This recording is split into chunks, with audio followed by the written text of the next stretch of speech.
Tell me again, Connor, how old's your dad? Oh, God, 51? So it's about 10 years younger than I am, Yeah. yeah. Similar generation, though. Yeah. I think he's 52, actually. It's going to be fucking hilarious having him over in Asia, isn't it, with you? Oh, God. Those bloody darkies. Oh, do you know what he said to me the other day? What? So, he likes a holiday. He's been on several holidays before. He used to own a place in Mallorca, didn't he? Exactly. So he's coming over mainly because he hasn't seen myself and my two younger brothers together in 9 months. He hasn't seen all three of his boys together. So, That's like an OnlyFans channel or something. Exactly. You don't want to know what happens in the Benham household. So I do. So he's moved heaven and earth to be able to come over here. But he's also said, look, lads, I've kind of forced myself onto you. Like originally it was just the brothers coming together because my middle brother, he lives in Australia, which is only a 4-hour flight away. Youngest brother's just finished exams. So this is like his big celebration before going to big school. He's like, lads, I've forced myself upon you, but I don't want to like ruin your holiday and your plans.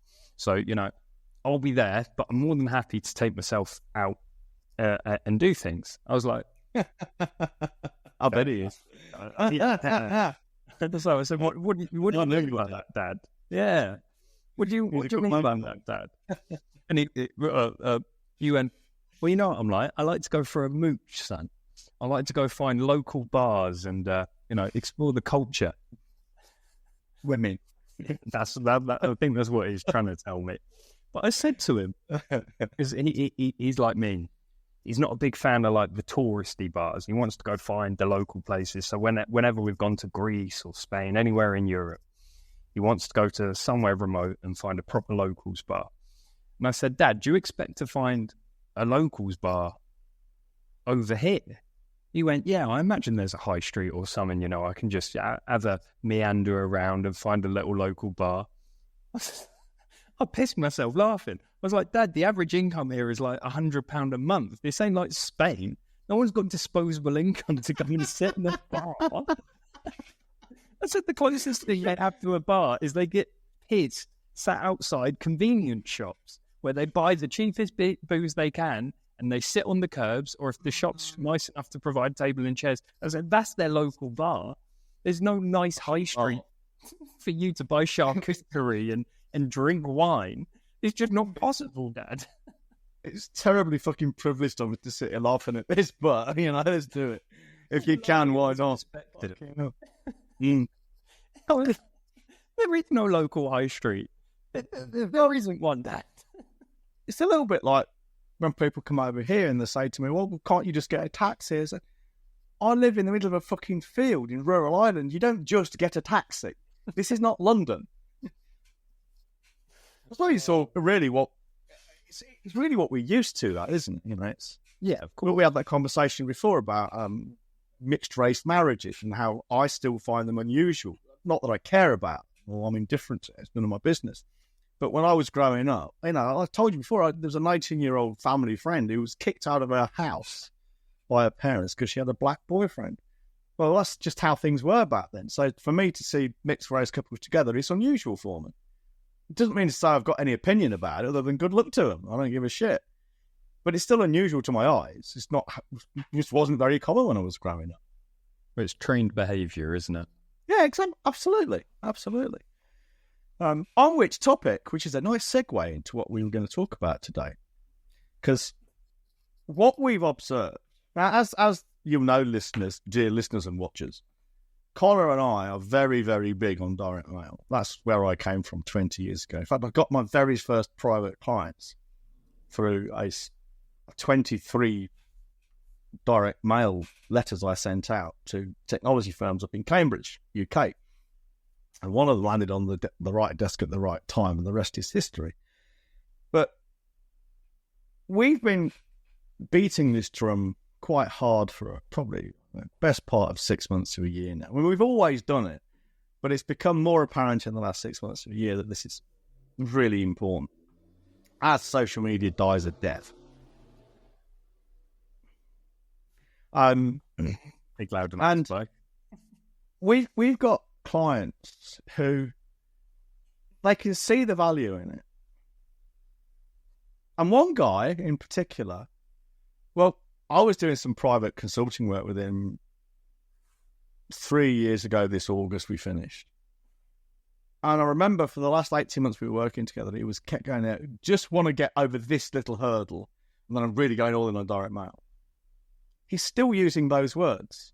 I'm going all in on direct mail, but he's just got this other thing he wants to do. He bought a printer. I've got a brother printer over here. It's a MFC 9970. It's quite expensive, 800 quid 10 years ago. Still going strong. My drum is about 50% worn out now, so I'll have to replace it in the next probably 3 or 4 years. But he's got the same model, but the upgraded one. So he spent a lot of money on this printer.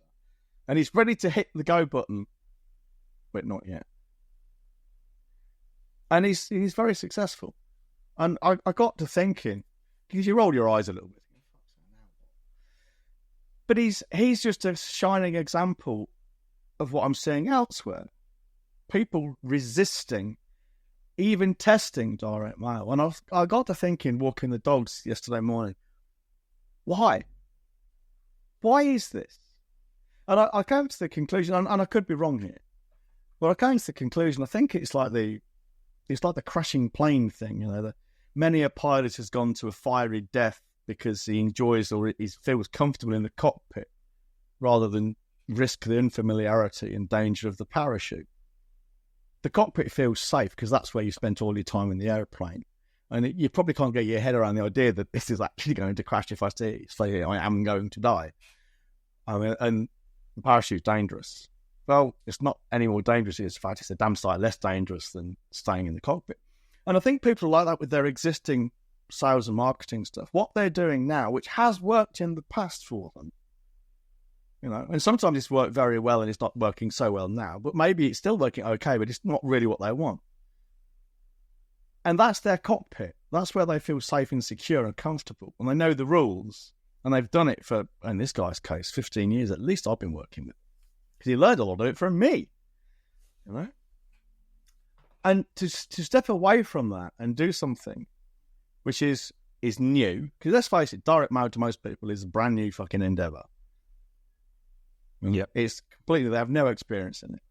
But it's worse than that, because as I make very plain in all the work I do, especially in the Death of Social Media Marketing white paper, I want to have a word with you about that after we finish as well. Okay. Direct mail, I mean, let's look at social media marketing, okay? Put it in context.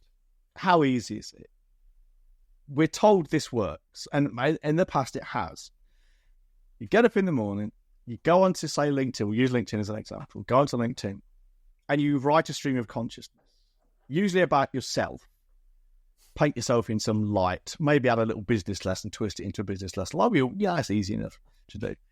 And that's your marketing, because, you bought into the idea that people need to know, like, and trust you, meaning they have a relationship. So you work on this relationship idea. You hit send or post, then you go away and do the rest of the day. Maybe do some comments, meaningful comments to build empathy and trust elsewhere.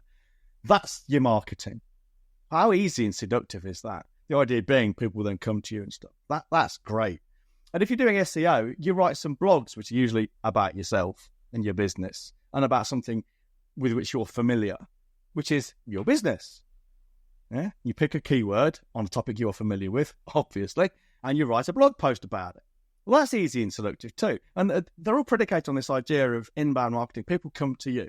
And don't get me wrong, it does work after a fashion. And I'll be the same as anyone else and say, an inbound lead is great. I love it. Most of my work is already done. That is quite comforting to the ego as well. Hey, this person sought me out, seen me, and they've contacted me. And as long as it's not one of these tire kickers, hey, I'm speaking to 3 of the copywriters, so make sure your prices are realistic. Yeah, they can just fuck off, you know. But a good inbound lead is great. And if you could guarantee that, fucking hell, why wouldn't you do it all day long? But you can't.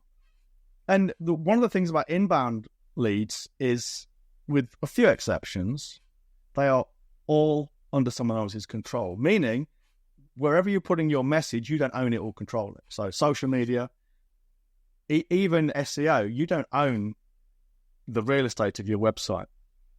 You know, your website can be removed. Your internet service provider can go tits up or just refuse to work with you anymore. Or like Vegard and I laugh about sometimes. One guy had an internet service providing company, and he hit RM-RF star, which from root, which means you basically delete your entire computer system in Unix. RM-RF star, and worse, he'd mounted all of his backups, so everything got wiped. He destroyed 1,500 clients. He had destroyed everything within a few minutes, seconds, irrecoverable. All his backups went too. That was his business. It's like burned to the ground, but worse. So that can happen. And what do you do then? You have to rebuild your website. I can sometimes take away your domain if there's a contentious issue with it. And that happens too. So even your website isn't really yours. It's on rented property. But, so it's dangerous. Now, let's look at direct mail.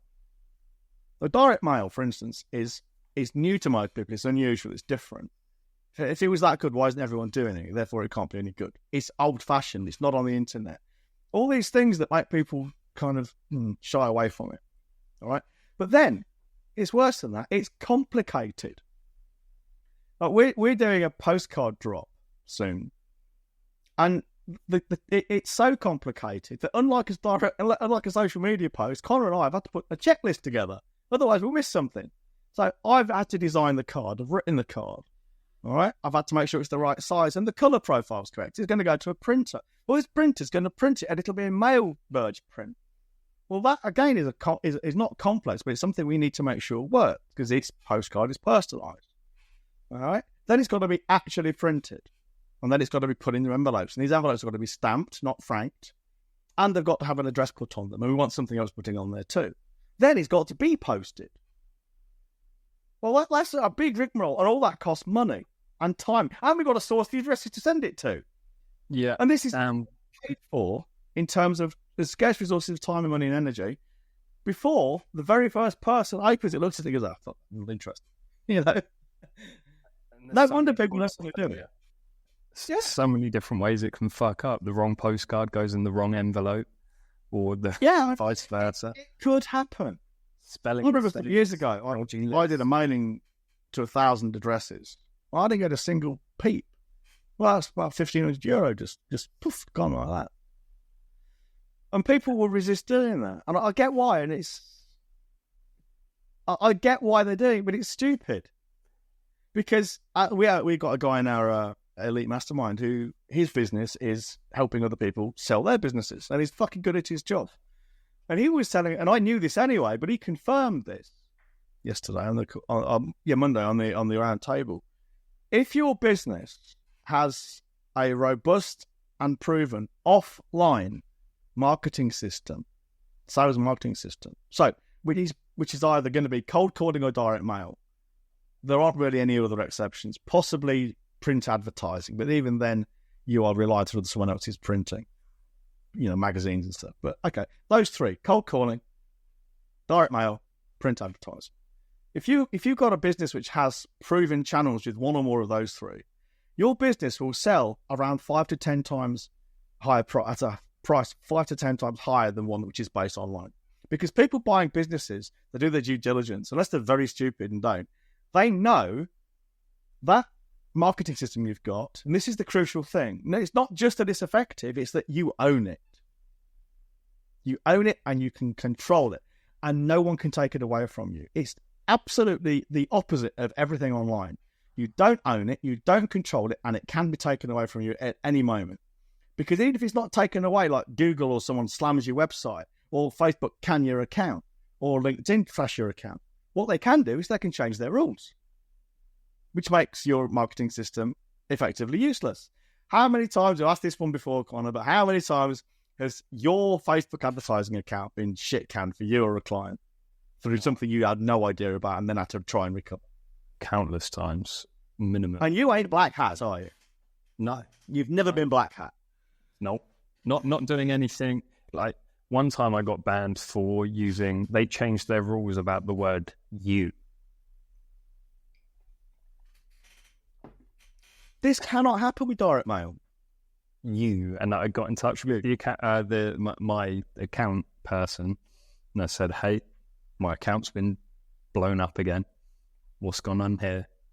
"Oh yeah, we recently reviewed our rules around the word you, and we've reviewed your ads, and there's too many." And I was like, What do you mean?" And he was like, "There's that word again. What do you mean?" No, he didn't say that. What do they mean? Yeah. And he said there's nothing that can be done. Because I was like, well, you haven't given me a chance to fix it. And am I right in understanding this is almost like retroactive? So you've changed the rules today, but you've reviewed all of the ads in the ad account. They said yes. So I was like, well, do you want me to delete ads that I'm not using in the future? And they were like, that would be safest. If you're done with an advert, delete it. Because if we make a change, we can retroactively ban your accounts. And I had a few accounts shit canned that day because of retroactive action for ads that hadn't been running for, one of them hadn't run for 3 years, and I got an account shit canned. And there's nothing you can do about it. Now, that can't happen with direct mail. The worst thing, let's imagine a worst case scenario. The Royal Mail say, "Oh, we don't like you, Colin. We're not going to let you post anything." They can't stop you getting on your fucking bike and cycling around and delivering stuff yourself if you want to. There are other couriers. Now, and if the law ever changed and they said, right, you're not allowed to go around on your bike and put stuff through people's doors. Okay, that's logically possible. Empirically, it's not. But let's say it happened. That would mean we're living in some kind of communist fucking dystopia, in which case we've got much bigger things to worry about than getting our letters delivered. You know, the Royal Mail has been a thing for hundreds of years, I'm sure. Okay, let's Google it. Hey Siri, how long has the Royal Mail been in existence in the UK? Okay, I found this on the web for how long has the Royal Mail been in existence in the UK. Check it out. Okay, so what does it say here? It's very slow, whatever it is. 1635. Okay, hundreds of years. You beat me to 1635. Hundreds of years. It ain't going away anyway anytime soon. In fact, when they started getting funny with GDPR in 2015, 2016, they backed off because of lobbying from some big players about extending the same kind of rules to post as they did telephone. They just, why anyone wouldn't want. Well, I do understand why they're not doing it, but why they wouldn't want to fix that and get over that hurdle, I really don't know. But even seasoned business owners and marketers who know this stuff. So this isn't just wet behind the ears millennials who are venturing into something completely new. We're talking about guys in their 40s and 50s who have been studying marketing for 15 years or more. Some of them under my tutelage, who are resisting doing this and making excuses for it. Because it must be fear of failure, I guess. It's social media. It's a formidable undertaking. It's the abusive ex-wife or husband, isn't it? Yeah. They beat you up, but every now and again they give you a bit of praise. Oh, this time it's different. They lure you back in. And then you're in the honeymoon period. Your posts are getting loads of likes, loads of engagement. You've picked up a couple of clients on the way. But then all of a sudden, you get another smack around the face and you're getting fuck all again. I honestly believe one of the appealing parts of paid for social media ads as well is it allows you to pretend to be an intellectual. And this is very true. You sit down, especially so when I was running ads for people, we'd sit down and we'd look at the numbers. We'd sit down because we'd have various data, how many impressions, we'd have click-through rates, we'd have unique clicks. From that, we can work out how many people have seen this ad more than once and clicked more than once. There was a whole range of metrics. We could sit down, really pick through and sound really smart and make some changes to improve one part of the metrics we're using to review the parts of the funnel. So even if you're making fuck all from it, you still feel like you're getting something, and you get to play God for a little bit, and that's very appealing. Very appealing. Confusing and conflating activity with achievement. Yeah, absolutely. But we are selling very heavily on the premise of direct mail. Yeah. In fact, we've changed entirely not the product itself. Well, that is changing, but what we're doing more than that is we're changing the perspective we have of the product. We're now marketing it as a system, end-to-end system, from getting your audience, selecting your audience, all the way through to getting them to write the check. We do everything. We teach everything. But more than that, we've got systems to do everything. And even more than that, we are actually opening our own print mail shop to do this stuff. Because we give away the what, we give away the why, we sell the how-to. Well, we're going to start giving away the how-to now, but certainly at some level. Because what people will be paying us for is they're doing it with them, doing it for them. Because I think what's stopping a lot of people from doing direct mail is this, fucking hell, I'd like to go to the gym, but I've got no idea what to do with the weights. I need a PT. But by the same token, people need someone, just like a personal trainer, if you like, in direct mail, to stand there and say, here's what you do. Let me do it for you. Obviously, the analogy breaks down because someone can't lift weight. But we can do direct mail for you. It's a big undertaking because we need premises, we need equipment and stuff. But we've looked around for people to do this for us, and they can't. There's loads of people out there who will do direct mail for you. I'm only aware of one, which is very, very flexible about things. But even they, because we've worked with them in the past, but even they don't have my experience and skill, and Connor's experience and skill in creating these things. Because there are firms out there who will sell a SaaS, software as a service, give you a nice funky dashboard, upload your direct mail here. That's great. But what if you're uploading a load of shit and it won't work? They don't care, and fair enough. It's just like an autoresponder sending out letters rather than emails. Yeah, it is. It's exactly that. Yeah, they don't care if I write good emails or bad. They go get their wedge. Mm-hmm. But because we're going to be doing this entire thing and teaching you how to do it, and if you want to do it for you, it ain't going to be cheap. Because you ain't paying me for the time I sit down to write a postcard. You're paying me for the 20 years I spent learning how to do it properly. It's the old plumber analogy, isn't it? Absolutely.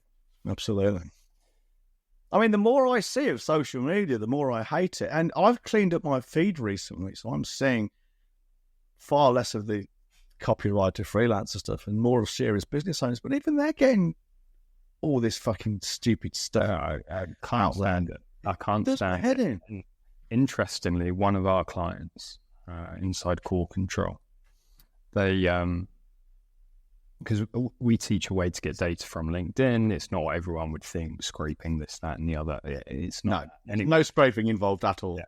So we showed them that way, but I also said to them, I remember saying to them, and you've said it to them so many times in the past, but it's taken them a little while for it to really get in there.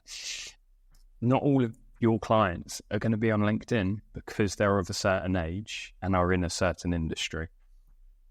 Those demographics tell us they're likely not everyone's going to be on LinkedIn. So he got himself another list to do another mailing, and these words were ringing in his head, thank God. So he thought he'd do a little check.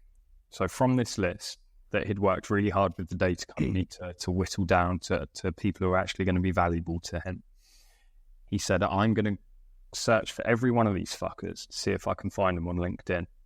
Only 10% were on LinkedIn. Only 10%. And he was using that. Not within industry. It doesn't surprise me at all, but he was using that as the primary acquisition tool. And he was getting a little bit frustrated with his results. Because I've noticed time on a platform where there was fuck all of his prospects. 90% of them weren't there. I've noticed in our search for good data, because we source our data elsewhere and do a sanity check on LinkedIn. So if we can connect with them on LinkedIn, we will, because it's convenient. But I've noticed that we might find a real plum with our data source, and I look on LinkedIn, and they may have an account, but they've either never logged in or they haven't been active for, sometimes years. Yeah, it's dormant. It's dormant, basically. They've probably created the account because that's what they were supposed to do. Someone told them to do it, and they just didn't bother. And this is, if you believe, I write in my white paper about internet myopia and pumpkin thinking.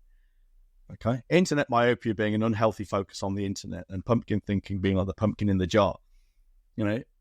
Put a pumpkin in the jar, baby pumpkin, and it will never grow any bigger than the size of the shape of the jar.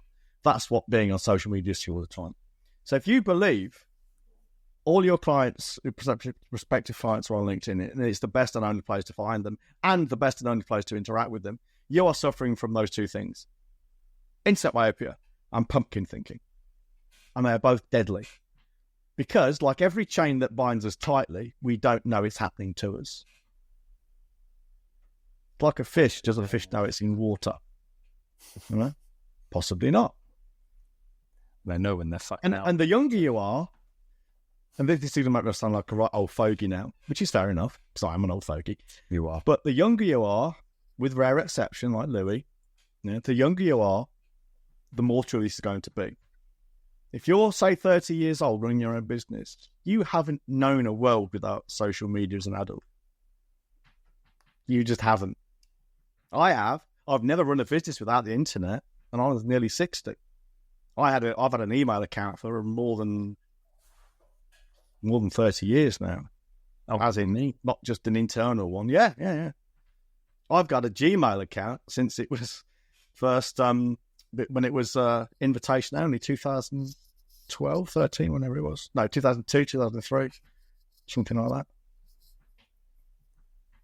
So yeah, it's all, it sounds like we're banging this drum because it's what we're selling. And that's a fair enough observation, or certainly a fair enough accusation, because most people do. But I want you to think about this, listeners and watchers. We are not banging on about direct mail because we sell it. We're banging on about direct mail, or we're selling direct mail because we've been banging on about it. There's a difference. It's a little bit like the wine conforming to the shape of its glass. You might say, isn't that clever? That glass is just the right shape for the wine. All right. But no, our business has fit into what works best. We haven't taken something we particularly like and enjoy doing and are good at and says, well, that's the best way. It's the other way around. We do it because it's the most effective thing. We don't say it's the most effective thing because we do it. It's far easier for us to sit here and sell people what they want as well. That's another thing I want to really drive. Christ, home. Is it? It's if we turned ourselves into a social media marketing agency, we'd be rich overnight. Oh yeah. If we were disingenuous, we'd be selling AI products right now and how to maximize AI with social media and whatnot. But we're not. Direct mail is a lot harder. So we don't. There's a collection of skills that you have to have, which are really fucking hard to get good at. Most notably, copy. Writing decent copy. That's a skill most people never get anywhere near to being any good. They get passable at it. Ironically, largely thanks to social media. People bashing at their keyboards all day, but the inverse of that is they've become very self-inflated and love writing about themselves, which is a big no-no when it comes to writing effective direct mail copy or response copy that works. Read. So yeah, it is easy for us. It would be very observant for you to say, well, you would say that because you're selling it, but there's a reason we're fucking selling it. And if the reason we were fucking selling it was only to make a shit ton of money without any fear of what our morals would look like, we would be selling you social media, but that isn't the case. And with that, I think we should finish. Yes, me too. See you later, Shaggers. I put a post in the Renegades group because most people that listen to this podcast are actually in the Renegades group. Mr. Chris Spruce pointed out that it had been quiet in the group, and he's absolutely right. We've had our heads down working. We haven't been stimulating conversation. So I put a post in there this morning, actually, titled, "What direct mail are you sending?" I'm curious. I want to know, because again, most people that listen to this are our renegades, our book buyers, and a part of the group. I'm curious as to what direct mail are you all sending at the moment? If you aren't sending any, why? What ideas are you pondering? And finally, what's the biggest problem you're facing when it comes to direct mail specifically? We've already had a handful of comments on that, so thank you to everyone who's shared. We'll probably dissect them in the next episode. If you've made it this far, go comment on that. Alternatively, you're a big boy and girl and want to work with us, email holly@wellfedbusiness.com. Cool. See you later, What's up, Shag. boys and girls?